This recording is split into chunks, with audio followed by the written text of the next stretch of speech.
बाहुद्वन्द्वेन रत्नोज्ज्वलवलयभृता शोणपाणिप्रवाळेनोपातां वेणुनाळीं प्रसृतनखमयूखाङ्गुली सङ्गशाराम् कृत्वा वक्त्रारविन्दे सुमधुरविकसद्रागमुद्भाव्यमानैः शब्दब्रह्मामृतैस्त्वं शिशिरितभुवनैः सिञ्च मे कर्णवीथीम्.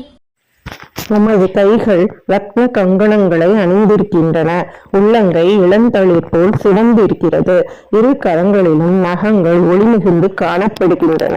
விரல்கள் புல்லாங்குழலை பிடித்ததால் அது விரல்களின் ஒளியுடன் சேர்ந்து விசித்திர வர்ணமாக இருக்கிறது. அந்த புல்லாங்குழலை தாமரை போன்ற நமது திருவாயில் வைத்துக் கொண்டிருக்கிறீர். புல்லாங்குழலிலிருந்து மதுரமான ராகங்களை தோற்றுவிக்கிறீர். அதனால் உலகங்கள் உள்ளம் குளிர்கின்றன. அந்த நாத பிரம்ம அமிர்த பிரவாகத்தால் என் செவி துவாரங்களை நீர் நனைத்தள்ளும்.